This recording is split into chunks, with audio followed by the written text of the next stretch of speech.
달 동안 지난주부터 시작돼서 구원의 주 예수 그리스도라는 것을 이야기하고요. 또한 그 구원의 주 예수 그리스도 하면서 제가 예배와 찬양에 대해서 한 달 동안 나누려고 합니다. 그래서 오늘 첫 번째 시간이에요. 첫 번째 시간인데 가슴 벅찬 예배라는 것을 가지고 나누려고 합니다.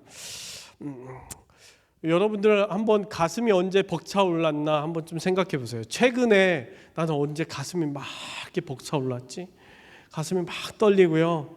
뭔가 이렇게 긴장감을 주고, 그리고 그것이 불안함이 아니라 두려움이 아니라 기분 좋은 것, 기분 좋고 막 벅차오르는 마음을 어떻게 표현할 수 없는 것, 기쁨과 감사도 넘치고, 이런 적이 언제 있는지 한번 좀 이렇게 생각해 보십시오. 저희들이 인생에 살아가면서 많은 부분들이 있을 수 있겠죠. 많은 경우에. 첫 번째는 뭐 어릴 적에도 저도 어릴 적에 이렇게 큰 무대, 어른들 앞에 이렇게 쓰거나 그런 큰 무대를 이렇게 마치고 나면 막 박수를 받잖아요. 막 회중들이 박수해주면 그때 뭔가 가슴 뭉클한 게 어릴 적 경험이 있죠. 저도 처음 교회에서 성극을 하는데 동방박사 중에 한 명 이렇게 시켰어요. 근데 제가 얼마나 떨렸든지 도망갔어요. 동방박사가 없어진 거죠. 근데 선생님이 저를 찾아가 딱 세워놨는데 옷도 안 입고 이렇게 서 있었어요. 이렇게 선물 드리라는데 떨리면서 막. 그랬는데도 그런 경험들. 근데 그러면서 막 박수 받는데 그 다음부터요 성극을 하기 시작했는데 제가요 예수님보다 더 많이 죽었어요. 십자가에서 4번은 죽은 것 같아요. 성극하면서. 그러면서 이렇게 가슴 벅찼던 거, 그런 것을 하면서 또 어떤 일이 있을 수 있을까요? 아니면 학교를 들어갈 때든지 아니면 학교를 어렵게 공부해서 졸업할 때, 졸업식에 내가 뭔가 이뤘구나라는 그런 뿌듯한 마음이 있을 때 이렇게 모자를 쓰고 딱 입고 졸업식에 딱 가서 졸업장도 받고, 그런 순간 가운데 저희들도 이렇게 가슴이 뭉클할 때가 있습니다. 결혼하고요, 저에게 첫 아이를 하나님께서 이렇게 저희의 사랑의 열매로 아이를 딱 주시잖아요. 그럼 말로 표현할 수가 없잖아요. 이게 이거 어떻게 표현해야 되지? 어떤 말로 표현할 수 없는 그 감격이 첫 아이를 딱 안는 순간, 느끼는 순간 그게 막 가슴 벅차 오르잖아요. 그런 순간들이 있는데 우리 그리스도인들에게 그런 가슴 벅찬 일이 분명히 있습니다. 우리가 예수님 처음 만났을 때, 예수님 그 십자가 위에서 나를 만나 주셨을 때, 그때 막 어떻게 형용할 수 없는 그런 마음, 그리고 그런 인생을 예수님을 믿고 따라가면서 예수님의 말씀대로 내가 살겠습니다 하는 순간에 어느 순간에 하나님이 내가 거부할 수 없는 소명을 주실 때가 있어요. 이거 이렇게 해야 된다. 비전을 주실 때가 있어요. 이렇게 살아야 된다라는 뭔가 말로 표현할 수 없지만 하나님이 그 소망을요 나에게 꼭 심어줄 때가 있어요.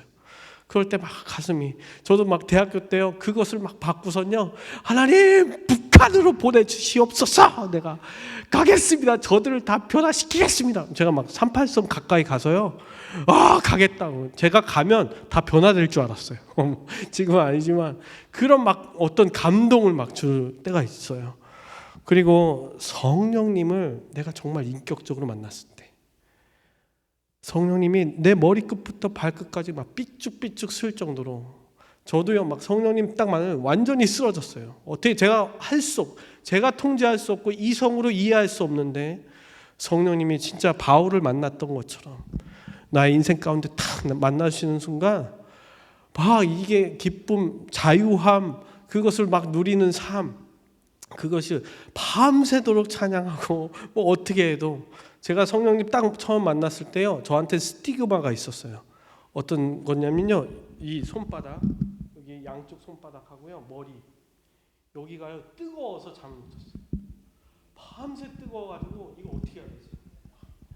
근데 이것을 느끼게 하는 거예요 성령님께서. 그런 가운데 막 하루 종일 가슴이 붕붕 떠 있는 거예요. 날아갈 듯이. 그런 감격과 가슴 벅찬 것이 우리 그리스도의 인생입니다. 살아가면서 그런 것들을 경험하는 거예요. 그런데 그것을 함축해서 모아놓은 것이 무엇이냐? 예배라는 거예요. 그 모든 것, 예수 그리스도의 구원하심이 이 자리에 있고요. 그것을 다시 한번 경험하는 거고, 그 십자가 앞에 내가 다시 한번 서는 거고, 하나님의 부르심이 이 자리에 있는 거예요. 하나님 나를 어떻게, 또한 내가 어떻게 살아갈 것인가. 그 다음에 그 순간순간마다 성령께서 기름 부어주시는 거예요. 내가 어떤 기도를 하든지 찬양하는데 어떤 순간이 됐든지 말씀을 하는 가운데도 내가 그 충만한 가운데 성령님께서 기름 부어주시는 은혜가 이 자리에 있는 줄 믿습니다. 오늘 그래서 제가 예배라는 부분 앞에 가슴 벅찬이라고 얘기하는 거예요. 그냥 예배가 아니라 와서 이렇게 드리는 예배가 아니고 뭔 말씀을 하시나 이런 게 아니라 막 내가 예배 들어오는 순간부터 막 가슴이 벌렁벌렁 하는 거예요. 막 어떻게 할 줄, 주체할 줄 모르는 것. 오늘 그 말씀 한 구절 가지고 보는데요. 그 말씀 가운데 제가 세 가지를 보도록 하겠습니다. 세 가지 보는데 뒤에서부터 앞으로 이렇게 볼게요. 그러니까 이 절의 말미부터 그렇게 해서 앞으로 가도록 하겠습니다. 그래서 첫 번째입니다. 첫 번째, 가슴 벅찬 예배는 영적 예배이니라. 여기 보십시오. 너희가 드릴 영적 예배니라 라고 마지막에 그렇게 얘기합니다. 이 말을요, 이렇게 제가 띄워주시겠어요? 그 다음 말씀이에요. 그 다음 말씀, 그 다음 거 눌러주시면 될 것 같은데. 거기에 뭐라면요, 한국말로는 코리안으로는 영적이라고 했지만 영어로 하면요, 이게 spiritual reasonable act of worship이에요. 그러니까 이것이 정말 영적인 행위의 예배인 거예요.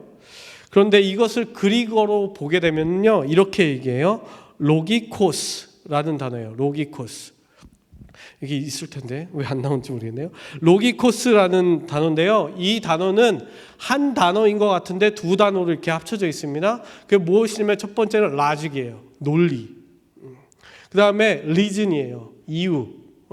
이 단어가 합쳤어요. 그래서 이 단어를 풀어서 얘기하면요, 이렇게 돼 있어요. Logic working through the divine reasoning known. 그 다음에 through faith. 제가 한국말로 할게요. 믿음으로 알게 된 거룩한 생각에 의한 논리적인 일. 그것이 뭐라고요? 영적 예배라는 거예요. 뭐로 출발합니까? 구원의 주를 믿음으로 거룩하신 하나님의 뜻을 깨달아 알게 된 합당한, 리즈너블한, 논리적인 그 일이 바로 우리의 영적 예배라는 거예요. 그것을 분명하게. 그러면 여기서 중점은 뭘까요? 마지막 through faith 있잖아요. 처음 출발이, 영적인 예배의 출발이 뭐냐? 믿음이라는 거예요. 이 믿음 없이는 아무것도 안 되는데, 그 믿음은 어디에서 생깁니까? 예수 그리스도를 만날 때. 예수 그리스도를 만나는 것을요, 갈망하는 것이 그 시작인 거예요. 예수 그리스도를 어떻게 갈망할까? 믿음이라는 것, 여러분들 언제부터 갈급해야 할까요? 예배에 대해서, 그 예수님을 만나게 돼서 한 11시 되기 전 10분 전쯤 하나님 갈급합니다. 아니면 뭐 1시간쯤 하나님 예배 가운데 만나주세요.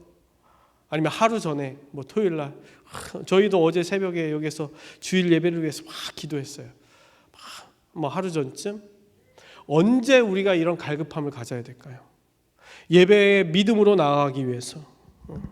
시편 42편 1절 말씀이 이렇게 나옵니다. 하나님이여, 사슴이 시냇물을 찾기에 갈급함같이 내 영혼이 주를 찾기에 갈급하나이다. 이렇게 돼 있는데요, 갈급해요. 근데 언제요? 어떻게요? 예수님을 찾기까지.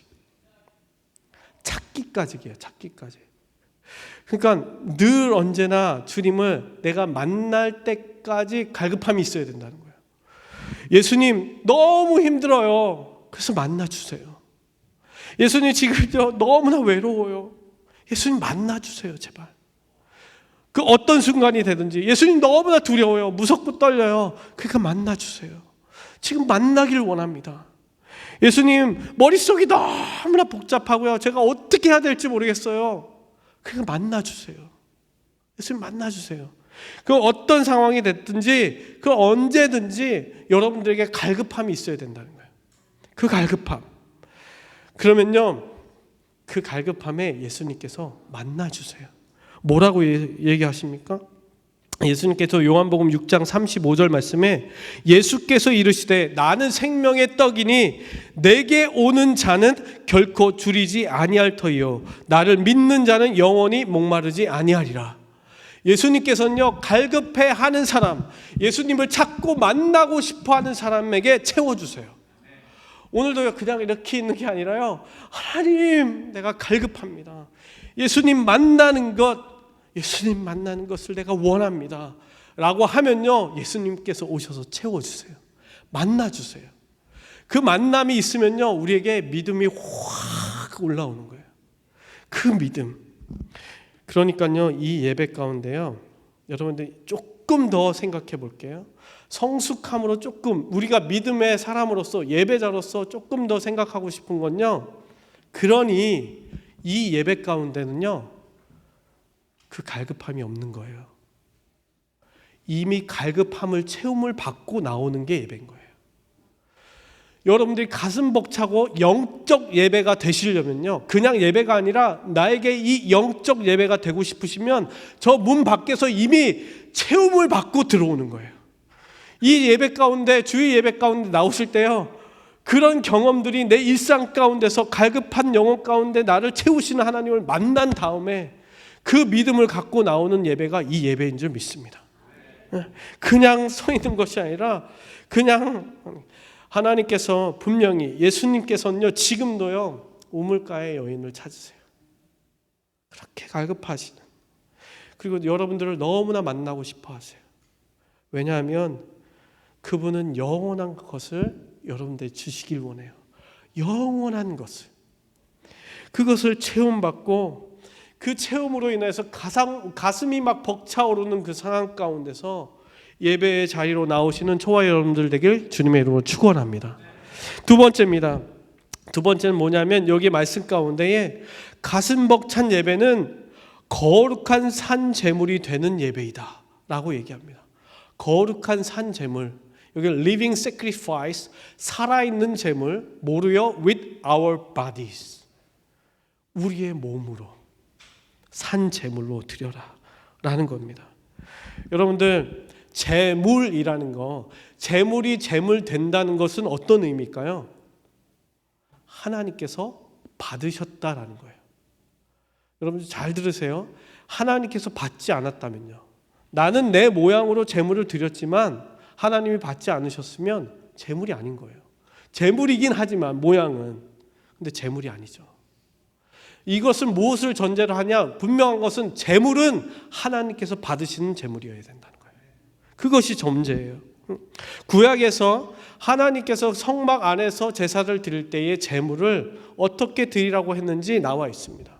제물은 어떤 제물인가? 이스라엘 백성들이 하나님께 제물을 드릴 때 레위기 1장에 나와요.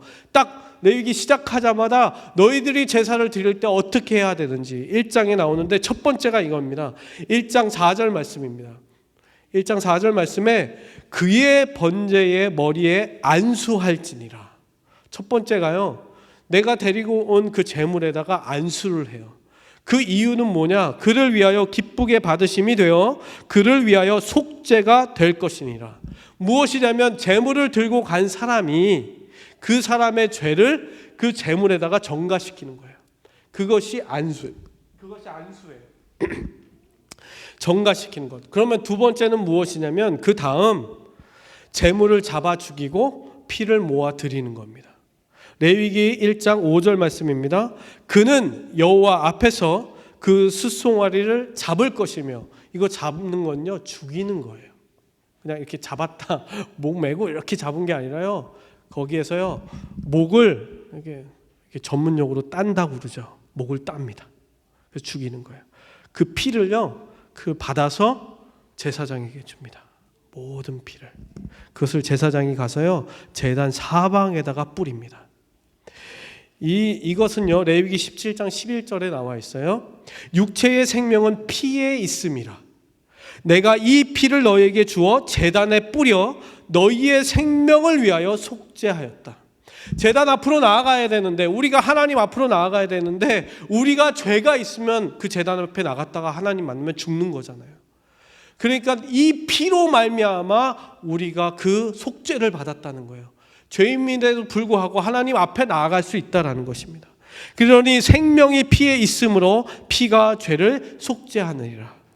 그래서 이러한 가정 가운데요, 이게요 제사장이 하는 일이 아닙니다. 제물을 갖고 간 사람이 직접 죽이는 거예요. 여러분 상상해 보세요. 상상해 보세요. 거룩한 옷을 입어요. 하얀 옷을 잘 빨아가지고 거룩하게 입고 거룩하게 몸도 다 씻고 나갑니다. 제물을 들고 가요. 하얀색 옷이에요. 근데 죽이는 과정이 어떻게 될까요? 피가 막 튀겠죠. 양 손에 다 피가 묻을 거예요. 그리고 거룩한 그 하얀 옷에 뭐만 묻습니까? 피가 묻는 거예요. 그 상상해 보세요. 그 두 번째입니다. 마지막입니다. 그 마지막 제물의 가죽을 벗기고 각을 뜹니다. 6절 말씀에 그는 또 그 번제물을 가죽을 벗기고 각을 뜰 것이요. 여러분들 이 가죽 벗기는 일을 하고요, 이 각을 뜬다는 거 여러분들 해보셨습니까? 혹시 이렇게 계신 분들 중에? 저는 이렇게 군대에서 취사병, 군대 얘기하면 안 되는데 취사병이었는데요. 제가 돼지 잡아봤고요, 개 잡아봤고요. 이거 말하면 끔찍하실 거예요. 말하지 말라고 뒤에서 막 와이프가. 그런데요, 여러분들도 삼겹살 덩어리 이만한 거 갖다가 우리 어머님도 권사님도 쓸어 보셨잖아요. 이게 칼이 좋아야지 잘 쓸려요. 그리고 잘 쓸어도요, 이게 어떻게 되면 고기 살이 딱 굳어 있는 게 아니잖아요. 얼어 있는 거면 괜찮지만 이렇게 흔들려요. 네, 아시죠? 배가 이렇게 흔들리듯이 출렁출렁 하듯이 이렇게 흔들려요. 돼지 한 마리 잡잖아요. 그러면요, 얼마나 온 힘을 다합니다. 그게 그냥 잘리는 게 아니에요. 칼 좋다고 샥 하면 잘리고 샥샥샥 하면 삼겹살 탁탁탁 갈비 딱 안 돼요. 온 힘을 다해서요, 온 신경을 쏟아서 해야 됩니다. 그리고요, 이게 흔들리니까요, 잘못해서 손 다 비는 거예요. 딱 잡고요, 정확하게 자를 때를 알고 정확하게 잘라야 됩니다. 온 힘이 다 들어가요. 이걸요, 누가요?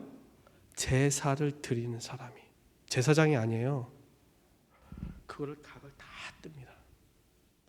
다 벗기고요, 쭉쭉 온 땀이요 줄줄줄 흘 거예요. 피 묻은 그 옷, 그 피 냄새도 있지만 자기 땀으로 온 몸이 범벅이 되는 거예요. 왜요? 왜 그렇게까지 각을 떠요? 이게 향기로운 번제로 드리려고 그러는 거예요. 6절 말씀에 그 전부를 제단 위에 불살라 번제로 드릴지니라. 이는 화제라 여호와께 향기로운 냄새가 될지니라. 나는 힘들고 고통스럽고 애쓰고요 다지만 이것이 그 제단 위에 올려져서요 확 불태워지면 뭐라고요? 향기로운 냄새가 된다는 거예요. 우리가 그냥 예배 드리는 게 아니에요. 이 모습 가지고 예배를 드리는 거예요. 이 사람이요 그 제물을 들고 제단 위에까지, 제사장들은 제단 위에다가 불을 붙입니다. 그것을 들고 가는 거예요. 자기가 모든 것을 각을 뜬 거 가지고. 여러분들이요 지금 그 제물을 들고 서 있는 거예요. 모든 머리에 이렇게 피를 묻히고. 그런데요, 여기에서 이게 과정이에요. 제물 되는 과정. 안수 받아야 되고, 그 다음에 죽음과 피가 있어야 되고, 각을 떠야 되는 거예요. 그래야지 제물이 되는 거예요. 그런데 오늘 말씀 가운데 뭐라고 얘기하세요? 산 제물로 드려라라고 얘기해요. 이거는 죽은 제물이잖아요. 각을 뜨고 다 뜬 거는요 죽은 거예요 이미. 그런데 우리를 뭐라고 얘기하냐면 산 제물로 드려라라고 얘기합니다. 그럼 뭐가 없는 거예요? 이 세 가지가 없는 거예요. 안수하지 않음, 그리고 죽이고 피를 빼서 뿌리는 게 없는 거예요. 산 제물인데 어떻게 죽이고 피를 내요? 그리고 가죽을 벗기는 일이 없고요, 각을 뜨지 않아요. 그래야지 산 제물이 되잖아요. 이 모든 과정이 없는 거예요. 어떻게 그럴 수 있습니까? 어떻게 해요? 예수 그리스도께서 그것을 다 하셨어요. 에베소서 5장 2절 말씀입니다. 그리스도께서 우리를 위하여 자신을 버리사 향기로운 제물과 희생 제물로 하나님께 드리셨느니라. 이 모든 일을요, 안수받고 그 다음에 죽임을 당하고 피를 토해내고 가죽을 벗겨서 각을 떠지는 그 죽음을요, 예수님께서 감당하셨다는 거예요. 우리가 이 자리에 나오는 거예요, 그분의 은혜로 앉아 있는 거예요. 그거밖에 없어요. 다른 어떤 것도 없어요. 그런데요, 중요한 것은 우리가 그냥 나와요. 그 은혜를 알고, 알죠. 예수님의 은혜로 알고 있죠. 그런데요, 가슴 벅찬 예배가 되려면요, 증거를 들고 나와야 돼요. 이 예배를 그냥 나오는 것이 아니라 우리 안에, 우리 몸에 그 증거가 남아 있어야 돼요. 뭐요? 예수님께서 대신하셨다는 것, 예수님께서 희생하셨다는 증거를 우리 몸에 묻히고 나와야 돼요. 안수했잖아요. 그러니까 우리의 모든 죄를요, 이미 우리가 영적인 예배, 또한 가슴 벅찬 예배를 하려면요, 이미 저 문 앞에서요, 우리의 모든 죄를 예수님께 전가시키고 나와야 되는 거예요. 그냥 여기 나와서 주님 회개합니다. 주여, 이것도 있죠. 그렇게 하죠. 그런데 그것보다 내 마음이 떨리고 내 이 예배가 정말 예수님과 교통하는 영적 예배가 되고 싶으시면요, 저 문 밖에서 그 모든 거 다 하고 오셔야 돼요. 다 해결하고. 예수님, 여러분들 이렇게 생각해 보세요. 내가 행했던 그 죄를요, 예수님께 전가시키는 거예요. 여러분들 아이, 내가 잘못한 걸요, 내 자녀에게 물른다고 생각해 보세요. 내가 혹 잘못해서 감옥 가야 될, 내가 욕먹어야 될 그 짓을 내 자녀나 내 옆에 누군가가 한다고 생각해 보세요. 마음이 어떨까요? 문드러질 거예요. 저기 아닌데, 저거 내가 받아야 되는 고통인데 왜 저 사람이 받고 있지? 왜 내 아내가 받고 있고 내 자녀가 받고 있지? 막 그런 심정이 될 거예요. 내가 누군가에게 내 죄를 전가시키면 내가 받아야 할 고통을 예수님께 받고 있는 거예요. 그렇게 전가하는 거예요. 그 애통함이 여러분들 마음에 있어야 돼요. 그리고요, 뭐예요? 아까 뭐라고 했어요? 그 하얀 옷에 피가 묻어 있다는 거죠. 여러분들 예배 들어올 때요, 온 몸에 그 보혈의 피가 묻어져 있어야 돼요. 여러분들 세상 가운데 살면서요, 그 피 튀기는 너무나 힘들게 살아가죠. 내가 내 노력으로 살아가고 싶지만 은혜를 구하면서요, 예수님의 보혈 다시 한번 주님의 보혈을 덧입고, 여러분들 온 몸에요, 머리끝부터 발끝까지 주의 보혈이 묻어 있어야 돼요. 그것을 증거를 가지고 나오셔야 돼요. 여기 와서 하나님 주의 보혈로, 이게 아니라요, 예배하는 시간부터, 그 순간부터, 이 자리에 있는 순간부터 머리끝부터 발끝까지 그 보혈로 다 묻어 있어야 돼요.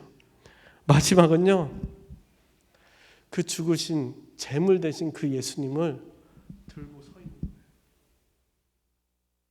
여러분들 지금 예배하는 이 순간에요, 그 제물 대신 예수님, 그 십자가에 달리셨다가 죽으신 그 예수님을 내가 품에 안고 있는 거예요. 품에 안고 하나님 앞으로 나아가는 거예요. 그게 영적 예배예요. 여러분들 이게 상상을 해보세요. 가슴이 어떨까요? 내가 지금 그 예수님을 내가 안고 있다라고 생각한다면, 막 가슴이요, 막 벅찬 게 막 떨려오고, 이 순간 어떻게 해야 될지 모르고, 그 감격이 그렇게 서 있고 그 자리로 나아가는 것, 그 증거를 가지고 나오는 것이 바로 저와 여러분들의 예배인 줄 믿습니다. 오늘 그 은혜, 예수 그리스도의 그 피가 온몸에 뿌려져서 가슴 떨리게 하고 그 십자가의 죽음이 다시 한번 여러분들의 예배를 회복시키는 그 은혜가 있길 주님의 이름으로 축원합니다. 마지막입니다. 가슴 벅찬 예배는 오늘 말씀 보면 하나님께서 기뻐하시는, 하나님이 기뻐하시는, 여러분들 가슴 벅찬 예배는 기쁨의 예배인 줄 믿습니다. 여기서 pleasing and acceptable to God이에요. pleasing, 기뻐하는 것도 있고요, acceptable 하는 거예요. 이게 받아들여질 만한 것을 하나님께 드려지는 거예요. 그런데요, 여기서 잘 보세요. 이게 저희가 하나님께 드리는 거예요. 그런데 우리가 드릴 때에 착각할 수 있는 것들이 있어요. 뭐냐면 제가 이렇게 해서 선물을 이렇게 준비해서 누군가에게 이렇게 주잖아요. 저도 이렇게 선물을 해봤는데요. 첫 번째 착각이 뭐냐면 내가 드리는 사람이 막 기쁘면 좋겠지라고 생각하는, 받는 사람도. 내가 막 기쁘면 하나님 받으세요 하고 받아. 근데 그럼 받는 사람도 좋아할 줄 안다고 착각한다는 거예요. 그런 경우 너무나 많죠. 저도 이렇게 와이프를 처음 만날 때 이렇게 선물을 주잖아요. 그런데요, 제가 한 번도 성공해 본 적이 없어요. 선물을 딱 해가지고 우와 너무 좋아 막 눈물을 흘리고 한 번도 본 적이 없어요. 저는 매번 실패하는 것 같아요. 저는 좋다고 이렇게 막 이거 주면 좋겠지? 제가 꽃을 막 해가지고 가지 꽃을 막 해서 이만하게 해서 딱 줬는데 왜 샀어? 나는 다 준비 생각해가지고 이 꽃 넣고 저 꽃 넣고 했는데 왜 이렇게 어지러워? 막 저 혼자 기뻐서 막 갔지만 아닌 거예요. 그럴 수 있는 거예요. 그리고요, 두 번째는 내가 좋아하는 것 주면 좋아하겠지라는 거예요. 내가 야 이거 너무 좋다. 야 이거 야 내가 써보니까 너무 좋은데 이거 주면은 좋아하겠지? 하고 딱 줬는데 나 이거 쓸데없는데? 이거 왜 줬어?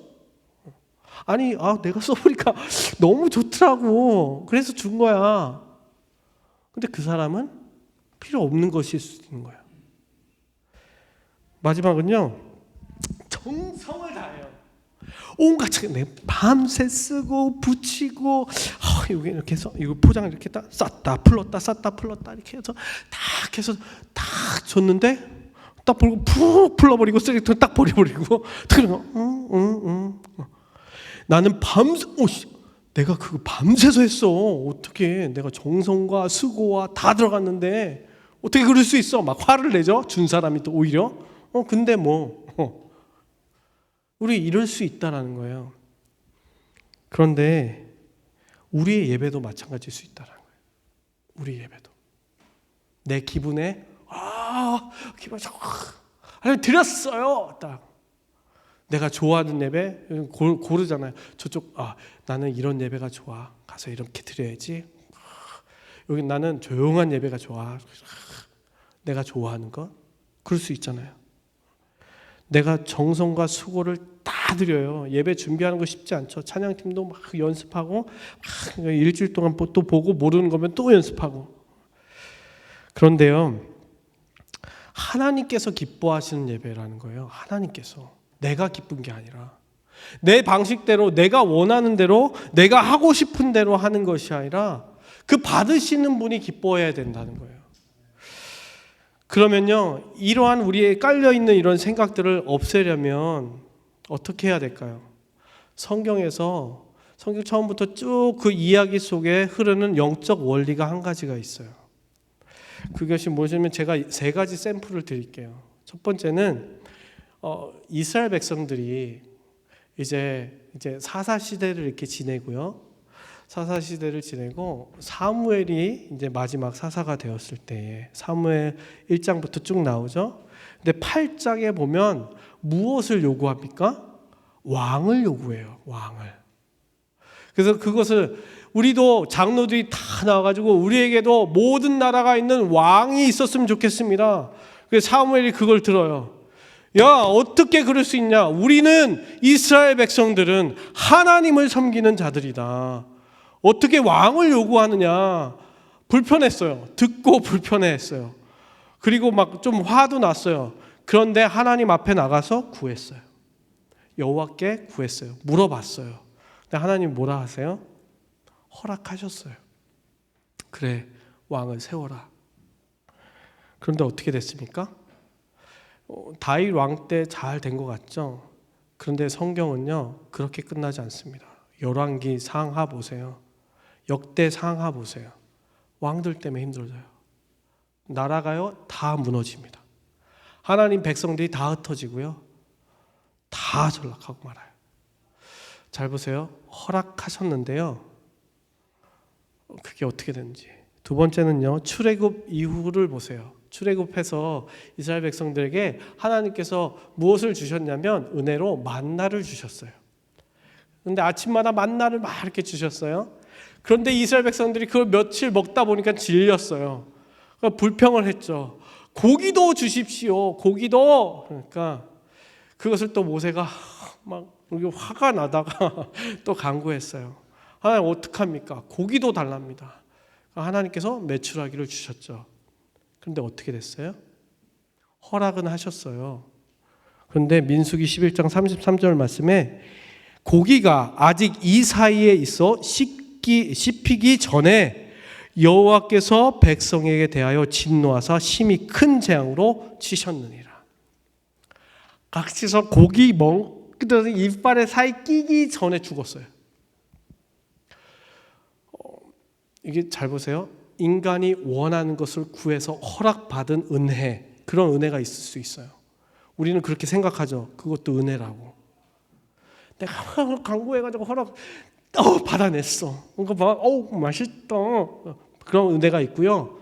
다른 쪽에서 흐르는 은혜가 뭐예요? 인도하심의 은혜예요. 그것을 따라가는 은혜예요. 내가 허락받은 은혜와 인도하심을 받은 은혜예요. 여러분들 도란 탕자도 마찬가지였어요. 아버지의 재산을 달라고 그랬어요. 그걸 허락해 줬어요. 그러니까 어떻게 됐어요? 방탕했죠. 여러분들의 예배가 어떤 예배인지 한번 좀 생각해 보세요. 내가 하나님께 허락받은 예배인지 하나님이 지금 나를 인도하고 있는 예배인지 이것이 차이가 확연하게 다릅니다. 이것이 하나님이 기뻐하시는 예배로 가려면요, 하나님께서 인도하시는 예배로 가야 돼요. 하나님께 허락받은 예배는요, 여러분들 생각해보면 이렇게 생각할 수도 있어요. 이 시간 11시 내가 11시 시간 되고 그래 내가 이 시간 좀 들여가지고 드려야지. 내 시간에 맞춰서 시간 안 되면 못 갈 수도 있지 뭐. 그게 아니라 완전히 이 시간만큼은 하나님의 시간이다. 이게 내 시간이 아니라 하나님의 시간이다 라고 나오는 것과 그 완전히 다른 거예요. 여러분들도 우리는 왜 그러냐면요, 이게 허락받는 거에 익숙해져 있어요. 우리가 지금 세상 살아가잖아요. 이 세상은요, 이 허락받는 세상이에요. 학교를 들어갈 때도요, acceptance letter가 있어야 돼요. 그게 없이 어떻게 학교에 들어가요? 그죠? 내가 너 합격했다 들어와라 해야지 들어가죠. 우리 그거부터 막 출발해요. 직장을 들어갈 때도 그렇고요, 이사를 갈 때도요, 새 집에 이사 가는데 그냥 갈 수 있어요? 아니요, 허락해야죠. 그래서 우리 허락 받으면요 어떻게 되냐면 자유해져요. 제가 이렇게 어디 던킨을 갔는데 화장실 문을 안 열어주는 거예요. 왜 문 잠겨 있냐? 누가 삑 누르니까 열리더라고요. 화장실도 허락받아야 되고. 저희들은 익숙해져 있어요 그것에. 그래서 예배에 나올 때도 허락받고 나온 줄 알아요. 내가 허락한 줄 안다니까요. 이 시간을 내가 선택해서.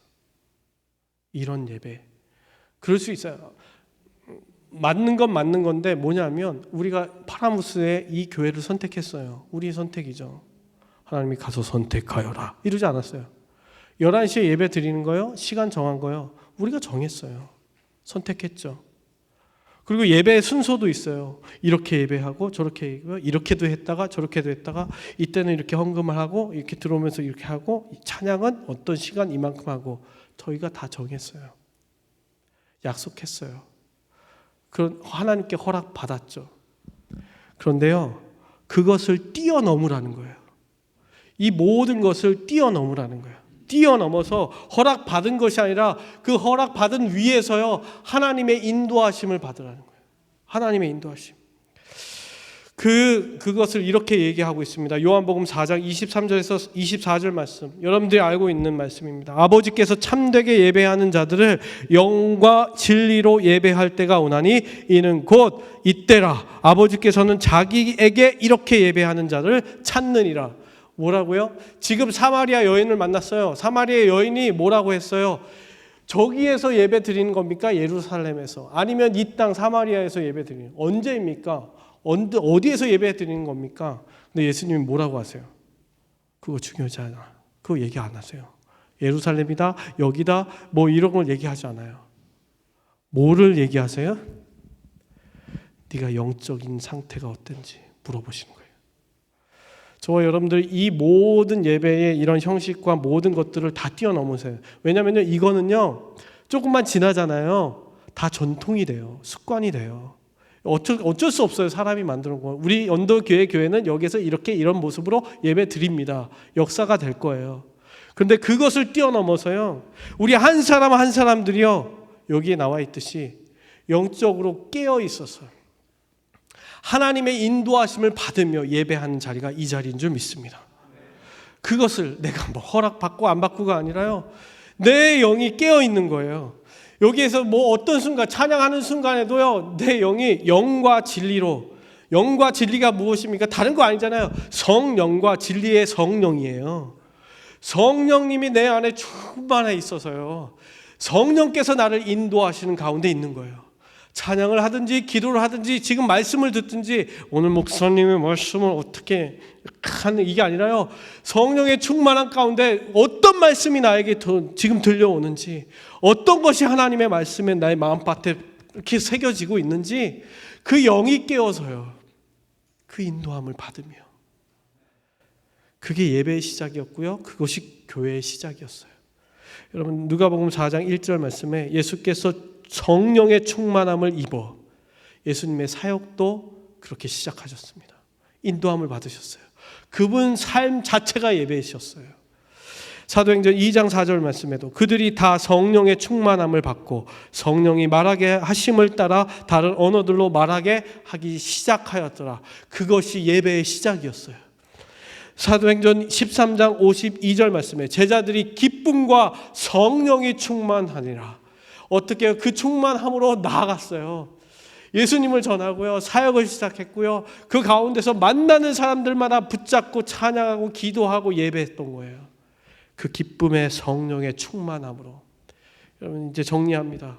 성령 충만함이요, 하나님의 인도하시는 받는 유일한 방법입니다.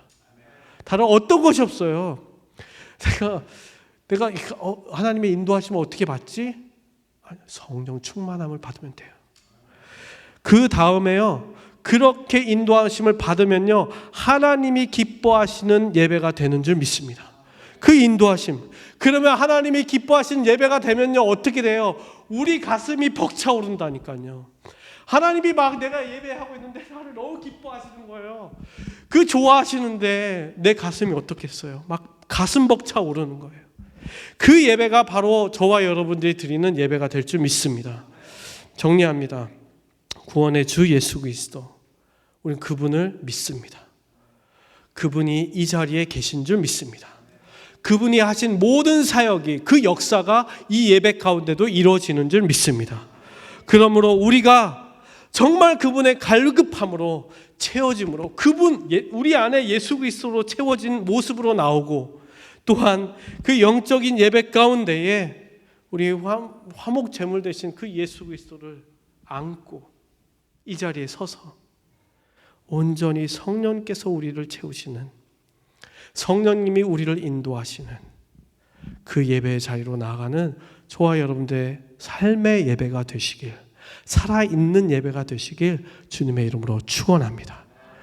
우리 함께 마지막으로 이제 찬양하고 기도하시고 마치실 텐데요, 우리 주보해 보세요. 오늘부터 우리 9월 한 달 동안 할 찬양, 이 찬양이 어제 이렇게 청년들이 새벽에 나와서 이 찬양을 인도하는데, 이 찬양을 이렇게 하는데요, 제가 막 가슴이 뭉클했어요. 새로운 찬양이지만 배워봤으면 좋겠습니다. 이 찬양 가사를 보세요.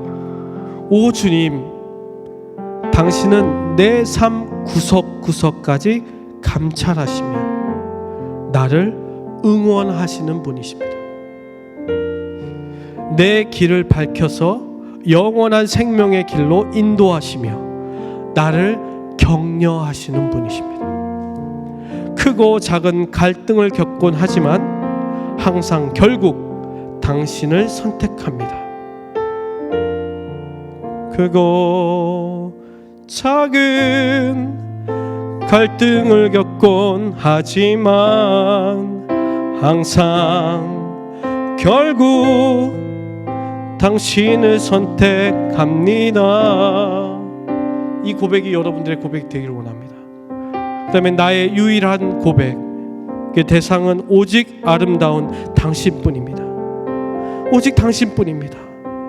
나의 예배를 받아 주시옵소서. 홀로 영광 받아 주시옵소서. 나의 유일한 고백의 대상은 오직 아름다운 당신뿐입니다. 나의 예배를 받으소서. 홀로 영광을 받으소서. 주여, 나의 주여. 우리 다같이 일어나서 이 찬양 고백한 후에 우리 결단하며 기도하도록 하겠습니다. 또한